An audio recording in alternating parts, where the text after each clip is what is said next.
Good morning, everybody, and welcome to cross-listing sections inside our Canvas LMS. Today, we're going to focus highly on cross-listing, but we will touch base on a few other items today. As we get started and everyone is starting to log in, please feel free and click on the attendance link that will populate a few minutes inside your chat feature at the bottom so that you can get credit. And we will begin just in a moment, just to give you a few minutes time. Today you have with us Cole, Stephanie, and myself, Lisa, and we're going to go through the Canvas LMS cross-listing. Stephanie's going to start us off and giving an overview and then digging deep inside of what we're doing today.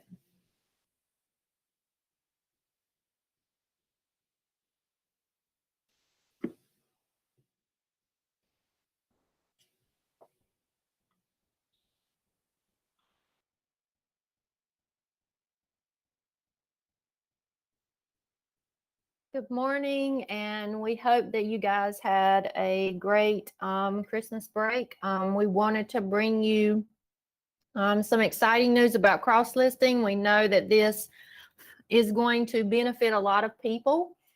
We did pull it back at the beginning of the school year due to the fact of it being an issue with grading across the state itself. So we have opened it up as of yesterday. So we're going to start out with some updates and some things that have occurred since our last Canvas and Google Meet update session. Even though this is cross-listing that we're going to do today, we are going to bring in as much information to you guys as we can, because there's a lot of things that have happened and you are going into a new semester.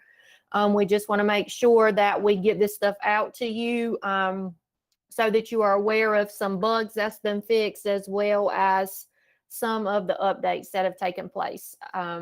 Do remember that we do push out when we do Canvas updates and Google Meet updates. We do push that link out to your principal for you to access the YouTube Live. Those are great sessions to attend because we technically work with DPI and Canvas to look at our instance and our updates, and then we try to bring that to you and in a timely manner so that you know what's going on. So we're going to start out this morning talking about viewing grades and what should technically take place at the end of a term. We just want to make sure that you understand a few things at the end of a term. Just make sure that all assignments have a graded value to them, okay? For example, a score of 0 or default grades for all ungraded assignments. Just make sure there is a grade there for your ungraded assignments. Make sure if you need a backup that you export a CSV file, that you've made sure you've published it to Power Teacher Pro Gradebook, or you've manually entered something into Power School. And then you're technically ready for the next term. There should be really no reason for you to manually conclude a course at the end of a term, because we have automatically set those terms up for you guys across the district. And hours, you know, like we've said before in previous trainings, it's good that you guys are out searching and learning new things, but always understand that our instance may be or is unique to us at the Public Schools of Robeson County, okay? Another thing we want to talk about is some of you may have missed our YouTube live stream on October the 23rd. That's when we actually did our session on Google Meet updates and Canvas updates. If you did, we are going to supply you inside of the chat that link. It does say grades 9-12. We did do 3 sessions. We did a 3-5, a 6-8, and a 9-12 that day. It does not matter what it says at the end because they all were the same. We just grabbed a link. You do need to rewatch that, or you need to watch that if you haven't. because that does talk about the new rich content editor.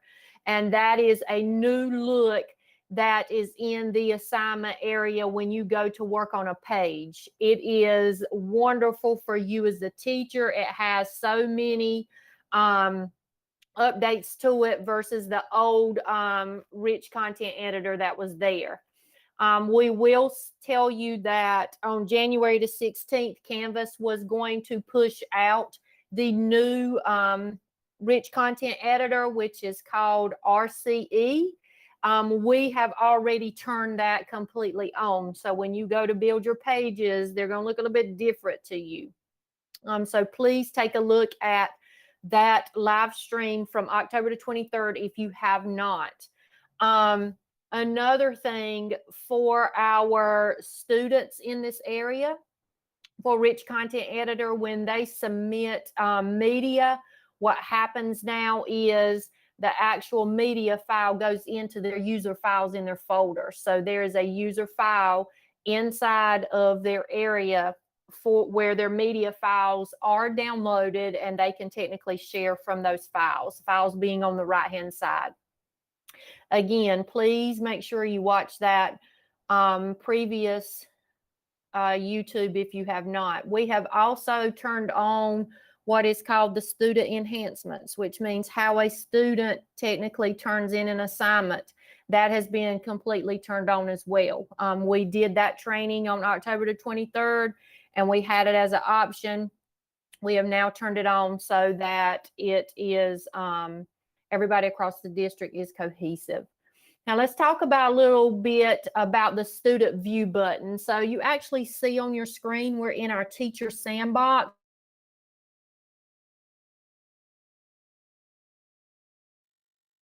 Notice over on the right-hand side in the past, you've always, as a teacher, had to go back to your home page if you wanted to see something in student view.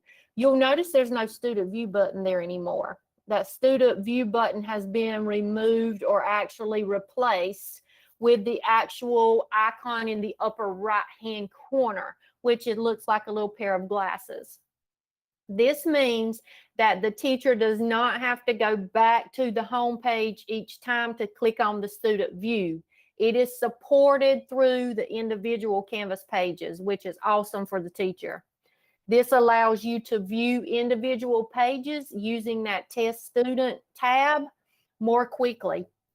It does not display, however, on pages that are not visible to the student. So if Lisa goes into our sandbox, if she goes into our settings, which is our course settings for that particular course, if she selects those settings, what technically happens there is that little icon will disappear, as you can see on the screen in the upper right hand corner, and then it becomes an area over on the right hand side that says student view. That means that this is not visible, as you know, to your students. So that becomes part of that list. And all that happens is when you click that student view is it takes us back to the home page. So that's a really good update for us. And we wanted to make sure that you knew where that was, because a lot of people use the student view. A few bugs have been fixed since our last training. Those of you that use calendar inside of Canvas, what used to happen in the past is if you actually created an appointment group where you gave your students time slots, if those time slots or those appointment groups were shared across multiple courses that you taught, like say your first core and your second core, if a student signed up from first core, it would only show up in that particular area, which means it would show up blank in that other course, showing that it was available. So what Canvas has done is it has updated so that the course names show in each claim slot. So if a student goes to claim an 8:30 slot, it will actually show that course name as well there. So it's no longer blank unless it is blank, which is a really good thing. Another bug that's been fixed is in the external apps, which YouTube is a part of. you have used to, what would happen is you would just receive an error and it wouldn't really give you a good message as to why that was not working effectively. But what has happened now is Canvas has recoded that so that if you do have YouTube errors, it has improved the error message to let you know or really drill down into what the actual issue is for you guys, okay? Another thing that we want to talk about is the grade book itself. And this actually is not pushed out until January the 16th, but we do want to go ahead and show you this because that's just in a couple of weeks. So you're going to see a screenshot of what this actually will look like inside of your grade book in Canvas. So once inside of grades, over underneath the view menu, you are going to have what is called view options there. And that's a little bit blurry, but this is just for demonstration purposes. You're going to see what's called view ungraded as a 0. So what does that mean for you as a teacher? Here's some things that you need to understand about this part. It's good, but there are some negative things to it, of course. When you turn that on, it allows you as the teacher to view the student grades, as if all ungraded assignments were worth 0 points in that particular area. So even if I went to the individual view of a grade book, if I was looking at just one particular student, this also transpires and moves over to that area as well. But what technically has happened there is when that is enabled, it will display, as Lisa will show you at the top of your assignment groups. So in your columns, you will see a little icon that shows that part when you have that clicked. So on the screenshot, you can see that. This feature will also include in the grading periods, which we do have. We do have grading periods. So that will show there and as part of the total. What it does not do is it does not populate the zeros in the grade book for a student submission on an individual assignment. So what does that mean? That means it's not going to an individual assignment and putting that grade. It's doing the overall column for that particular category and showing you what that would technically look like if those cells had zeros in them. And only the assignment groups and the total column for the students will factor the zeros. Now, here's what you need to understand as a teacher. This option does not affect outside of the grade book. So what does that mean? The students cannot see any difference in their grade. Okay? This is going to be for you to be able to see. Thus, they will not realize that the grade is lower on their end. So this is something for you to utilize if you want to. It's not an option, well, they showed us something and we've got to do it. This is just letting you know that this is available for you. It will show it in the overall column, Miss Ward. So it would give you like a projection or an actual look into that to be able to remove it back and forth for you as the teacher. And we'll know more about it once it comes live on the 16th. And we're going to actually do a Canvas and Google Meet update session probably in the latter part of January or mid-January. We got to set a date to give you some more insight into this. This is all we have currently at this point until we actually can see it on our end as well. But we wanted you to know that it was forthcoming. So just remember that you as a user are the only one that can see that. And it does configure the total column for the student. So that total that's sitting there beside the word test student, it will actually configure that for you as the teacher to be able to see it. Another thing we want you to make sure that you're aware of is inside of this grade book, beside the cell that says student name, there are 3 dots there inside of that cell. inside of there, sometimes we're actually looking for historical grade information on a student, or we're looking for an assignment that was submitted from people who have been inside or concluded the actual course itself. You can go back into the concluded enrollments and actually find some information there for those students that have been concluded from the actual course itself. So just know that that is available to you as well. Now, we're going to also pull up what is called a Canvas Sync to PowerTeacher Pro checklist. We will send this out to you, or you can grab a hold of the link that we have the capability of sharing out for you guys. But we have a lot of people who still have some issues with having errors with their Canvas syncing to PowerTeacher Pro. And if you do have that, please use this checklist to make sure that all of these you could put a check by.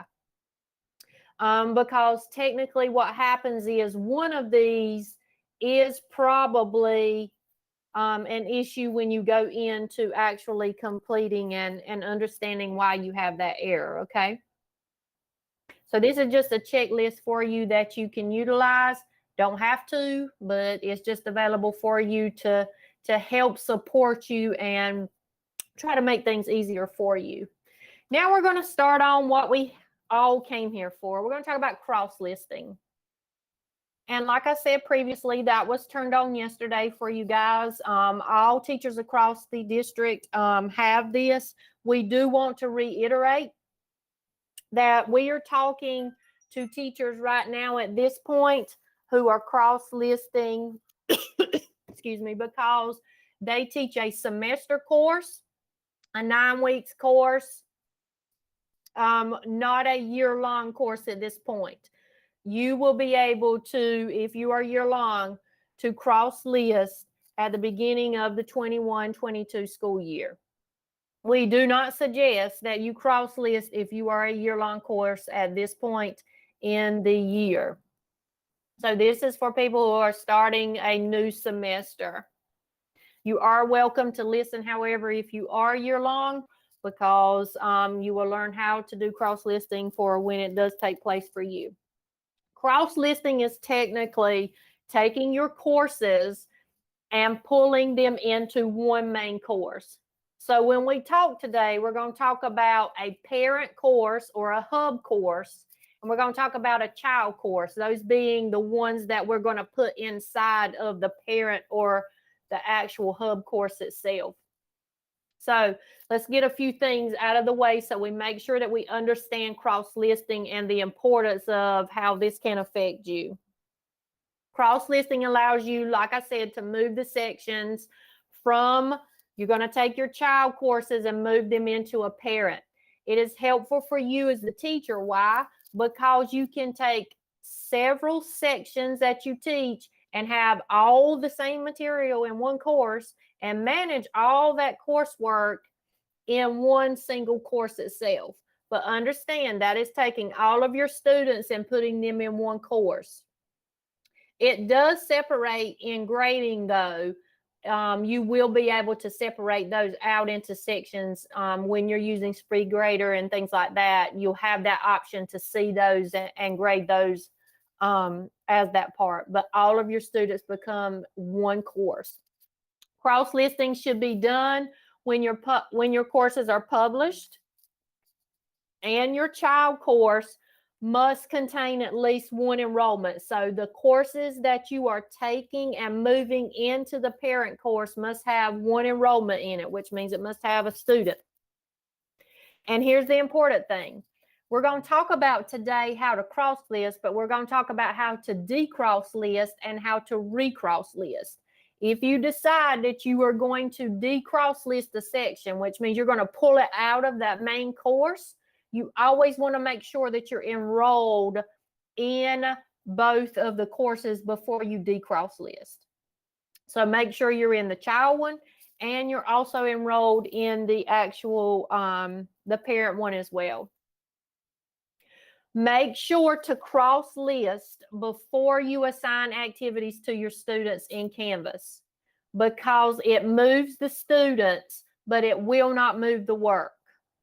And let me repeat that. Teachers will not have access to the grade book once the courses are cross-listed. What does that mean? That means if I had an activity that was in that child course and I went and cross-listed after I gave them that activity, it will move the students, but it will not move what you have assigned them or their grades in that particular course itself, and you do not have access to that grade book in that child course. When you move students from a course, the students again are removed, as well as the course card, and we're going to show you this on your dashboard. So that means any child course that you push into the parent course is going to actually be removed from your dashboard. So a couple of things that you need to think about. Cross list before you assign activities, and we repeat these things because they're important. Or make sure you export your grade book. I would do it before any assignments have been added, like ASAP. Have your grade book pushed to Power Teacher Pro prior to cross listing. So have your grade book set up, have your category set up, and have that working before you start to cross list. Again, if you're cross listing sections, please do so after you import your Power Teacher Pro grading categories. Teachers, you have to make sure that all of your courses use the same categories. That means if I teach an honors class and a regular course, yes, I can combine those together because you can differentiate the work. However, you need to make sure when it comes to your grade book that your categories are the same. Like I can't have a project for my honors class and not have that same category for my regular. And I hope that makes sense. Now let's talk about how to actually cross list. We're going to take you through this process. So you'll notice on our dashboard, we have two courses here that we're going to look at today. We have the Canvas Sandbox Middle and High, and we have the Teacher Sandbox. We are going to take the Teacher Sandbox and make that our parent course. So for us to get started, you're going to always need the course ID, which we call the license plate number of that parent course. So in order to get that, we're going to have to use the URL that's related to that parent course. So you're going to open up the parent course, which this is our main course, our hub course. You're going to go up to the top of the URL, and you're only going to copy the number that is past the /. So in this particular one, we will highlight just that number at the top, and you can see it up at the top. We're only grabbing that number, highlighting it. We're going to Command C on a Mac, Control C on a PC, and we're just getting that number. Now, what happens after that is we're going to navigate to our sections inside of our particular course itself. So we've grabbed a hold of the actual URL at the top. We're going to navigate to the sections inside of the actual course itself. So we're going to go over to our child course, and we are going to try to go in and add in the settings.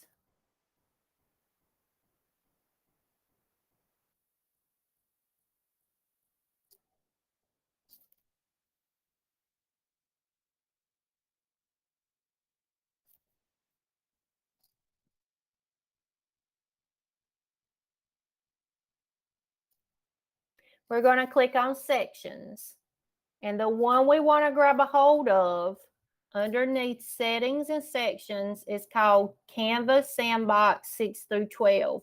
We're going to select that. So that has a list of enrollments there. Over on the right-hand side, you're going to see what's called cross list this section. So we're taking the child course and we're going to go in and we're going to cross section into the parent course. So you do have the option at the top, guys, to search for the course by the title. We suggest that you do not do that. We recommend that you copy that number at the end of the parent course and paste it into the course's ID like Lisa has just done. But you'll notice Lisa's still inside that box, and my part that I need to click is grayed out. In order for that to appear, you need to go and click out of that box. So when you click out of the box, you will see at the bottom listed there the actual course itself. So I have the name Teacher Sandbox, which is my parent course. You always want to make sure that that is correct. You then at that point, once you have double checked, you want to select cross-list this section. You should get a notification at the top that says that the section was successfully cross-listed. Now, what happens to that child course on my dashboard is that is now gone away. When I go back to my dashboard,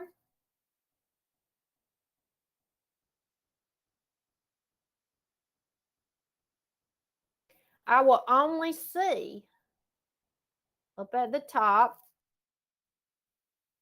I will only see the Teacher Sandbox. So what has happened is that child course, which was that Canvas Sandbox for grades 6 through 12, is now inside of that main course, that parent course. If I want to see if it's in there, I click on the actual parent course itself. I go over to the settings tab inside of that course. I will then select sections. And I see that I have my section there, which is my Canvas Sandbox 6 through 12. Now, you have some options there. Once you know that it's there, if you decide, okay, I really didn't want to put it in this main course, I wanted to do another parent course, you can do what's called recross list. So all I would do if I wanted to recross list was I would go on my dashboard. I would select that parent course. I would go to settings. I would select sections, which is where we are currently. I would click on that section title, which is Canvas Sandbox 6 through 12. Once inside of there, you will notice over on the right-hand side that you have some different options here because we've already cross-listed it. You have the option to decross list or recross list. Recross list means that you are moving it to a different parent course. And what happens is when you select that button, you restart the cross-listing process of going and getting a hold of that URL number and pasting it in and where you actually want to navigate that child course into that particular parent course. Now, there is what's called a decross listing. If you want to remove the actual section from the parent course, you can do what's called decross list. Decross listing returns all student enrollments to its original child course, but it will not transfer the grades and student submissions. Let me repeat that. It will move the enrollments of the student if I decross list. It will not transfer grades and it will not transfer student submissions. So if they submitted anything as far as assignments, you won't have any of that. If you need to transfer the student grades before you decross list the original child course back to or before you move it from the parent to original child course, you want to export your grade book. And then you have the capability of importing that once you've exported it into that child course. I would suggest also doing a screenshot of your grades before you decross list. So in other words, if I know that I'm going to decross list this section and move it into its original form, I want to export my grade book and take screenshots of my grade book before I decross list. And decross listing, we're going to show you what that looks like because we're going to take this section back out. You're going to click that actual button, decross list. Once you select the decross list button, you're going to come to a page that says, are you sure that this is what you want to do? And then it tells you about the grades themselves. Or let me reiterate that. They are no longer visible, and you're going to need to export. You click that, decross list this section, and it actually goes back to its native form. Minus the grades and the student submissions. So once that's selected, if I wanted to make sure that that was out of my parent course, I can always go back to my dashboard. When I select my dashboard, I should eventually see that child course back on my dashboard where I have decross listed it. Again, minus my grades and student assignments. Now, if we do happen to have some elementary people here who are self-contained, most of you guys are year-long, but you do have the capability of going in and adding cross-listing into one content area. I would be wary of the grading. One reason why is if you are doing, say I'm giving a math activity, you've got to pay specific attention to assignments for that particular math section only. You would not assign it to all students because remember, that would assign it to each one of the sections, the ELA, the science and social studies. You would have to pay particular attention to how you created your assignments and pushed them out. Now, do want to say this part, and we will explain this to principals as well when we train them. But if something happens and someone across your hall or someone you work with, those teachers leave and a new teacher comes in, here's what needs to happen in those courses. If you want a new teacher to take a past teacher's course, you will cross-list the new course into the old course. I know that sounds kind of weird because our minds want to think, okay, we should probably put the old course in the new course, but that's not what you do. You actually push the new course into the old course, and it will repopulate all of the students' work and everything into that new course because it's the same. It's the same thing. It's not a different section, okay? Now, any questions about anything that we have discussed? Will the grades for the child courses sync to PowerSchool while cross-listing in the parent course? Yes. Will we have to decross list the child courses at the end of the semester? No.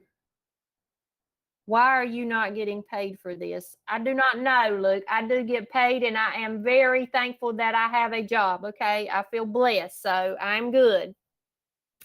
Now, the other thing we wanted to say, I think Cole wanted to say one thing about Google Meets, but other than that, we are finished with cross-listing. And remember, this is recorded, so the same link that you used to actually access this today, you can actually use that same link and replay it as many times as you want to, stop and start. We will send out some information to you guys if you request it on some other things, that if you've seen something today and you're like, okay, I'd like that, or I'd like some steps on some things, we actually have some of that paperwork.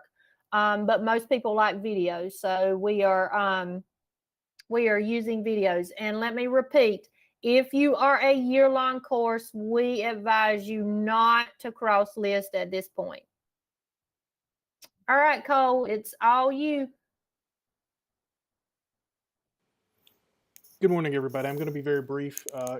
We became aware as talking with one of our network administrators that several schools are submitting tickets about wireless networking issues as teachers are trying to obviously do remote learning and broadcast and share videos via Google Meet and doing a presentation or a screen share in Google Meet. So if you're doing a screen share in Google Meet, as how it was explained to us via the networking team, if you're presenting a YouTube video via screen share on Google Meet and you're using wireless, whether that's a wireless laptop or a Chromebook or any type of wireless device, there could be issues, and some schools are experiencing issues. Basically, they said it's a duplex issue, that with the wireless system, you can download, you can upload. It's very difficult to do both at the same time, apparently. So if you're doing this from a desktop with an Ethernet connection, or even a laptop with an Ethernet hardwired connection that you have plugged into the device, you shouldn't have any issues at all. But if you're using a wireless device over wireless and you're both trying to download and stream at the same time, which of course you would be doing on a wireless device to get content back and forth, it's going to experience some dropping or intermittent issues, and it could be very laggy. They've just explained to us that unfortunately that's how it works currently. So they highly recommend that if you are going to screen share a video through a Google Meet screen share, that either make sure your device is plugged into an Ethernet cable if it's at all possible, or just simply send the students the link, whether you send it to them in the chat, or if you're using Google Classroom or Canvas along with these Google Meets to help facilitate remote learning, just send the links and have the students view it individually, and supposedly you'll get much better performance. But if you have any other issues or questions about that, just please reach out to us. A couple more things. Do you have to do this? No, you do not. This is actually optional. For those who want to do it, we just wanted to make sure that we presented it to you guys. So if you wanted to do it, you can. We have had a lot of people ask about it. Miss Keisha, you do have, when you do your assignments, you still have that option when you do different assignments who you're going to assign it to, okay? So you do have those options in that assignment area at the bottom. Mr. Lamb, do we upload the content in the shell of the child course? No. Once you put it inside of that parent, it pushes out to all your sections. So technically, where you've been having to add it to multiple sections, you will now add it once you cross list into that parent, and voila, there it is in all of them. Which will be awesome for a lot of you people, especially at the high school level with all the courses that you have and resource people. Can you post announcements to individual sections? You should have that capability. Now, remember, when you're making this decision, you are technically saying, I'm wanting everybody in the same course. So your announcements probably are going to push out to everybody in that parent course. And there's going to be some limitations to cross-listing. But the overall benefit is really good as far as having to do less work and actually uploading so much of that stuff.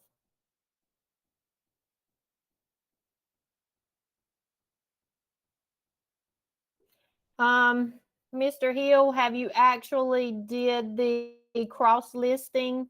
You're not going to see the decross list until you cross list into that. If not, we need to take a look on your side. If you can email us the actual parent course, and the actual course you added in there.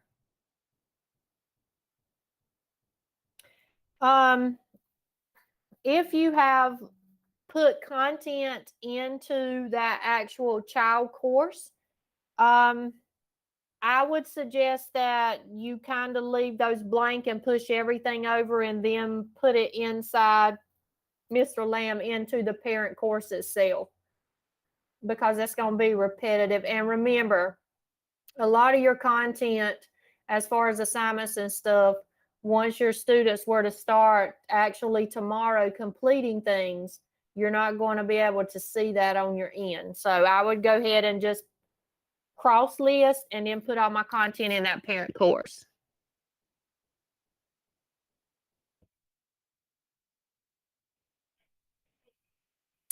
Keisha, what do you mean by net course changes in PowerSchool?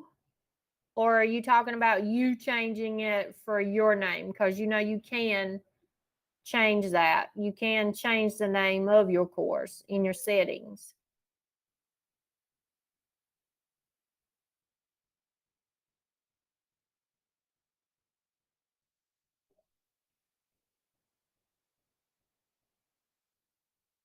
Okay. Well, Keisha, here's the thing with that. Anytime anything is changed in PowerSchool, it does affect that course, which means it is changed, and anything inside of, like if it were its own course, and not a child course inside of a parent course, that technically it would erase your old course and put that new one in because you've changed the name of it. So all that needs to be done like soon before you do all this stuff inside of Canvas, which would have the same effect whether you cross list or not.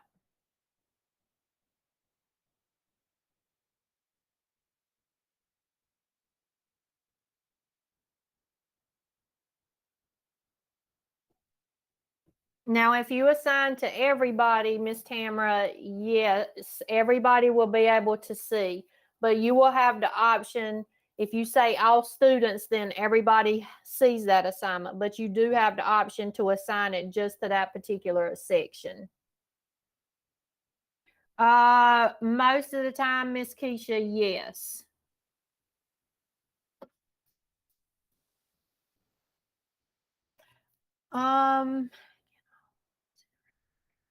Students from all cross-listing courses.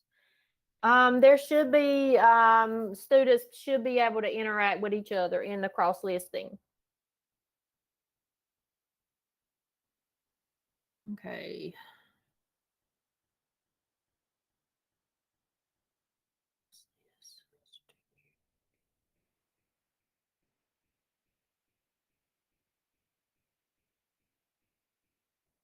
You're not going to want to do semester 1 stuff with semester 2 cross-listing.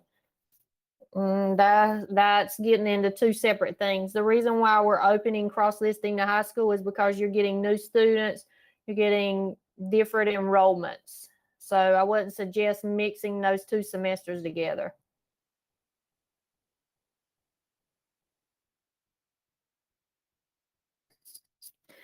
Mr. Lamb, if you didn't want all that content all pushed over, and have a large amount of content, I would suggest that, you know, you have it empty and push your stuff over. You can see whether you like it or not. Try one of them and see. If you like that and if you're okay with it, then just go with it with your other classes. I would do one and see what that looks like. Yes, Ms. Baker, those are technically based on the enrollment and the student schedule from PowerSchool. So they will be pushed into that particular section.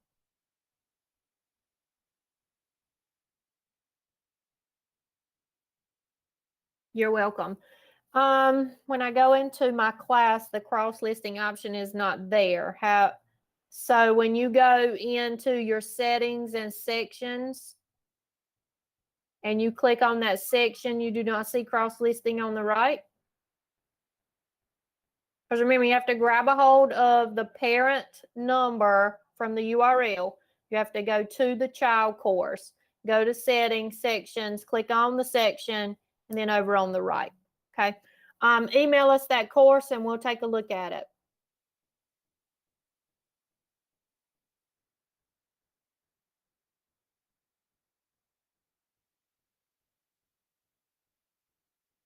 Totally up to you, Miss Smith. We're just offering suggestions. You know, you are the captain of your ship in your classroom.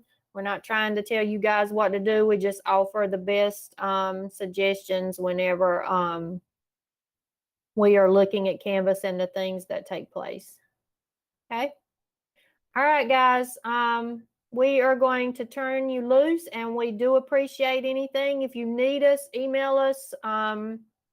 Which is the best route, and we will try to get back with you. And remember, we are taking care of every teacher, every stakeholder across the district. So just be a little patient with us as we try to get through our emails. And thank you so much for joining us.